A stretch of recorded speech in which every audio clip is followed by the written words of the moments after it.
Hello friends. आज हम देखेंगे structure of double standard DNA. Double standard DNA का क्या स्ट्रक्चर होता है। सबसे पहले वॉटसन एंड क्रिक ने डबल स्टैंडर्ड डीएनए का डबल हेलिक्स जो है डिस्क्राइब किया था। Watson and Crick first describe the structure of the DNA double helix in 1953 using X-ray diffraction data of DNA fiber obtained by R. Franklin and M. Wilkins। R. Franklin और M. Wilkins की help से इन्होंने x-ray diffraction data को use करके DNA का double helix model बनाया था 1953 में, जिसके लिए इन्हें 1962 में नोबेल प्राइज़ भी मिला वॉटसन, क्रिक और विल्सन को। आर फ्रैंकलिन की तब डेथ हो चुकी थी तब तक, तो वो रिसीव नहीं कर पाए। The Watson Crick double helix model describe the features of B form of DNA. जैसे डीएनए की अलग अलग फॉर्म्स होती हैं, इसमें जो वॉटसन एंड क्रिक ने डिस्क्राइब की थी वो बी फॉर्म डिस्क्राइब की थी। There are many other forms of DNA which are distinct and biological important too. Most well known is the A form and Z form. DNA की जैसे discoveries धीरे धीरे अलग स्पीशीज में, एनिमल्स में, अलग अलग लिविंग ऑर्गेनिज्म में जैसे जैसे डिस्कवरीज होती गई, उनका डीएनए और एक्सट्रैक्ट होता गया, तो उसमें अलग अलग फॉर्म्स मिली डीएनए की। तो वैसे तो बहुत टाइप्स की हैं, लेकिन जनरली जो मोस्टली ज़्यादा पाई जाती हैं वो बी फॉर्म के अलावा एक तो A form and Z form. तो हम बी फॉर्म से शुरुआत करते हैं। B form of DNA has following features: two long polynucleotide strand coiled around a central axis. ठीक है। Strands are wrapped plectonemically in right handed helix. Strands are anti parallel. Example, one is oriented in the 5' to 3' direction and other is in the 3' to 5' direction। जो DNA के double helix जो दो strands होते हैं तो वो एक दूसरे के एंटी पैरेलल होते हैं। मतलब एक जो है 5' to 3' डायरेक्शन में होगा और एक दूसरा जो है वो 3' to 5' डायरेक्शन में होगा। Strands interact by hydrogen bond between complementary base pairs. जो ए और टी के, जी और सी के बीच में जो इंटरेक्शन होता है वो हाइड्रोजन बॉन्ड्स के थ्रू होता है। G forms 3 hydrogen bond with C and A forms 2 hydrogen bond with T. G 3 hydrogen bonds के थ्रू जुड़ा रहता है और ए जो है वो 2 हाइड्रोजन बॉन्ड्स के थ्रू जुड़ा रहता है। हेलिक्स डायमीटर इज 20 एंगस्ट्रॉम, जो इनका हेलिक्स का पूरा डायमीटर होता है। और हेलिक्स पिच, जो पूरी पिच होती है, जैसे हमने लास्ट वीडियो में जो हमने अल्फा हेलिक्स और बीटा प्लेटेड शीट में हमने पिच डिस्कस करी थी, तो हेलिक्स की जो पिच होती है, जो एक टर्न से दूसरे टर्न के बीच की जो डिस्टेंस होती है, तो उसको पिच बोलते हैं। तो हेलिक्स पिच जो है 33.2 एंगस्ट्रॉम होती है डीएनए में, डीएनए के केस में। 10.4 बेस पेयर पर हेलिकल टर्न, और पूरे एक टर्न में 10.4 बेस पेयर होते हैं। जैसे प्रोटीन के केस में हमने पढ़ा था कि 3.6 अमीनो एसिड्स होते हैं पर टर्न में। डीएनए के केस में जो 10.4 बेस पेयर होते हैं पर helical turn. Base pair are in the inside of the molecule stacked close to each other, और एक दूसरे से क्लोजली स्टैक्ड रहते हैं। ये देखिए बहुत अच्छी पिक्चर है। 3 अलग अलग तरह से डीएनए के डबल हेलिक्स स्ट्रक्चर को रिप्रेजेंट किया है।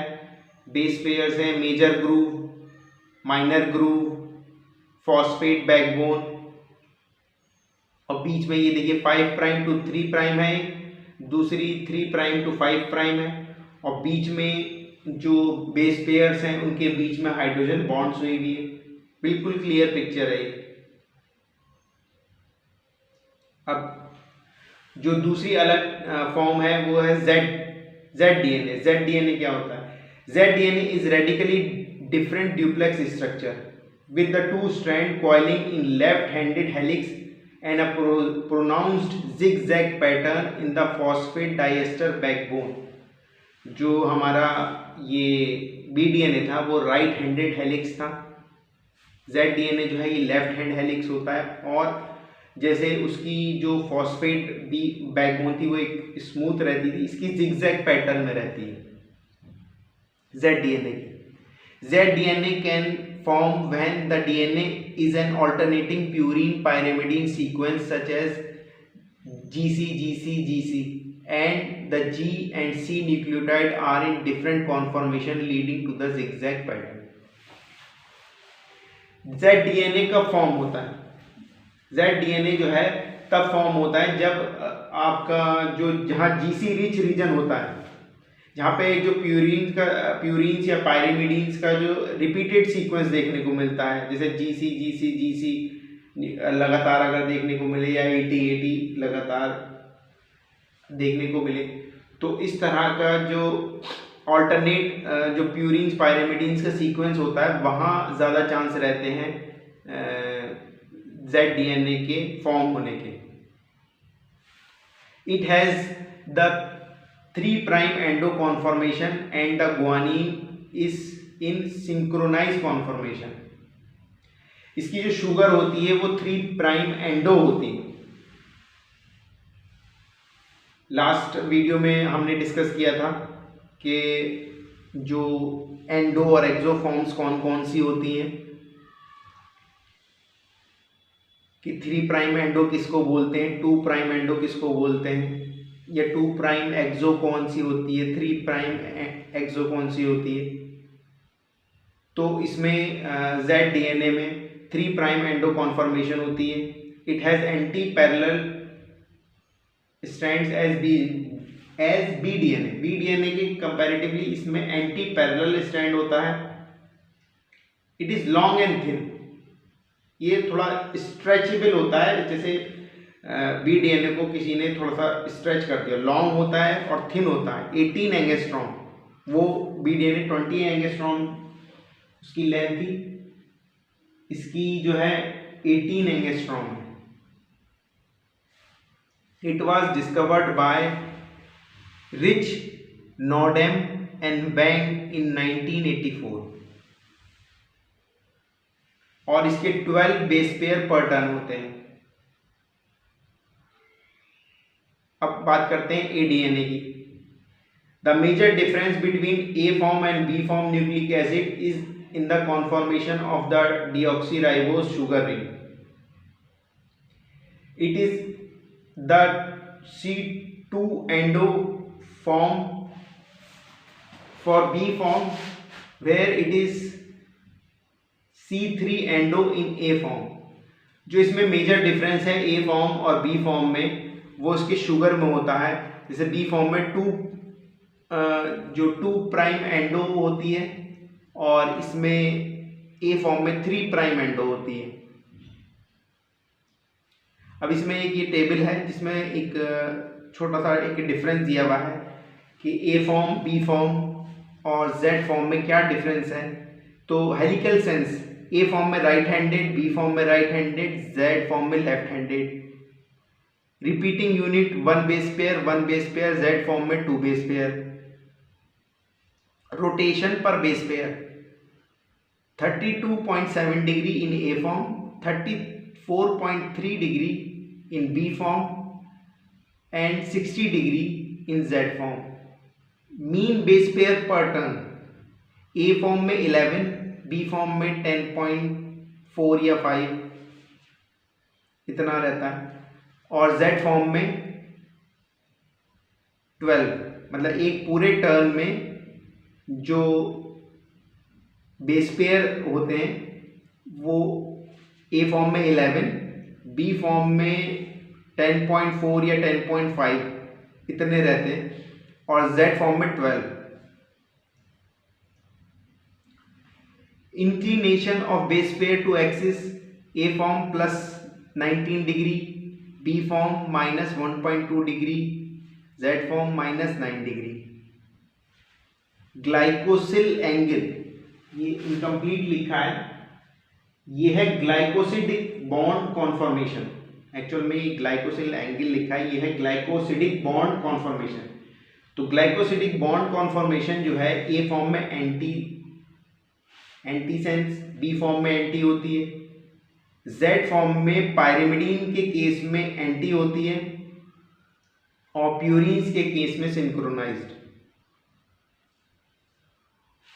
Nucleotide phosphate to phosphate distance, A form में 5.9 एंगस्ट्रॉम, बी फॉर्म में 7 एंगस्ट्रॉम और जेड फॉर्म में गुआनिन और साइटोसिन के केस में अलग अलग रहती है। शुगर पकरिंग जो होती है ए फॉर्म में 3 प्राइम एंडो, बी फॉर्म में 2 प्राइम एंडो और जेड फॉर्म में साइटोसिन के केस में 2 प्राइम एंडो और गुआनिन के केस में 3 prime endo. Helical diameter 23 angstrom, 20 angstrom और 18 एंगस्ट्रॉम। मतलब ए फॉर्म जो है वो थोड़ा थिक होता है as compare to B form और जेड फॉर्म जो है वो थोड़ी थिन होती है।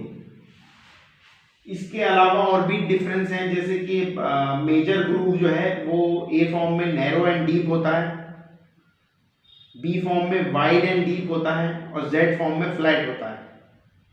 और माइनर ग्रूव ए फॉर्म में wide and shallow, B form में नैरो एंड डीप और जेड फॉर्म में नैरो एंड डीप।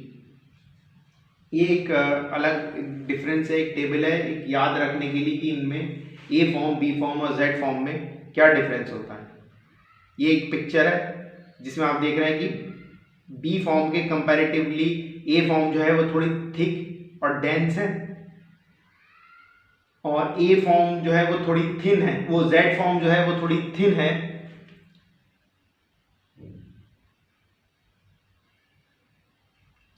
अब एक और होता है triplex DNA in certain circumstances. Example जैसे लो पीएच या कोई और सर्कमस्टेंस है। A DNA sequence containing of polypurine strand hydrogen bonded to a polypyrimidine strand for a triplex DNA. एक ट्रिप्लेक्स डीएनए बना लेते हैं, मतलब डबल हेलिक्स की जगह triplex helix. The triplex helix will be written as dt, da, dt. Triplex strand DNA is formed by laying a third strand into the major groove. जो major groove होता है उसके बीच में एक और डबल हेलिक्स स्ट्रैंड के बीच में एक और थर्ड स्ट्रैंड आ जाता है।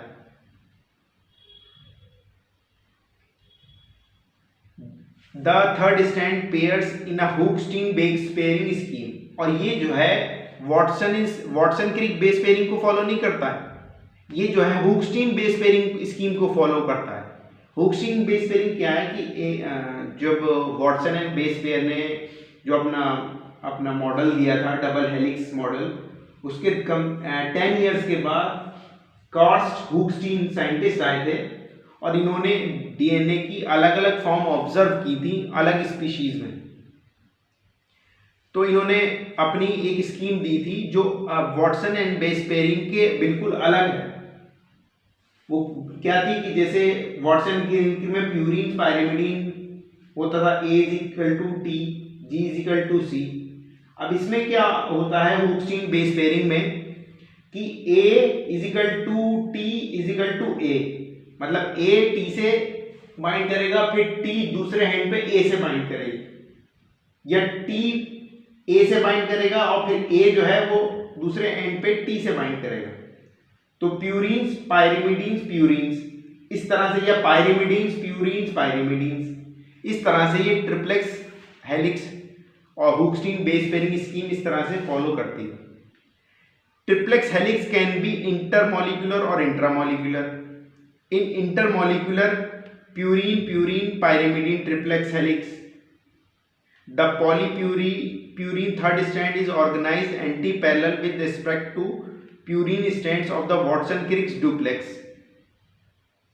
इसमें इंटरमॉलिक्यूलर में प्यूरिन प्यूरिन पायरिमिडीन इस तरह से ट्रिप्लेक्स फॉर्म होगा। जो थर्ड स्ट्रैंड होता है वो वाटसन एंड क्रिक के जो प्यूरिन पायरिमिडीन है उससे आइदर प्यूरिन्स के साइड में जाएगा या पायरिमिडीन्स के।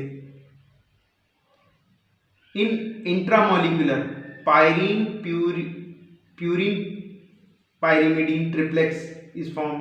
The polypyrimidine third strand is organize parallel, मतलब उसमें इंटरमॉलिक्यूलर में एंटी पैरेलल था, इसमें पैरेलल होगा। And intramolecular triplex also referred to as HDNA। जो HDNA आपने सुना होगा वो ट्रिप्लेक्स DNA को बोलते हैं HDNA। ये वाटसन क्रिक और हुक-स्टीन बेस पेयरिंग का एक पिक्चर है कि किस तरह से हुक-स्टीन बेस पेयरिंग और Watson and Crick base pairing होती है। दूसरा इसके अलावा क्वाड्रुप्लेक्स DNA भी होता है जिसमें 4 स्ट्रैंड्स आपस में जुड़ जाते हैं। ठीक है, तो ये था structure of double standard DNA और DNA के कितने टाइप्स या फॉर्म्स अवेलेबल रहती हैं। हमने DNA का स्ट्रक्चर देखा, DNA की forms A form, B form, Z form और ADNA, BDNA, ZDNA और ट्रिप्लेक्स DNA यानी कि HDNA। Thank you. I hope you like my video. Please like, share and subscribe my channel.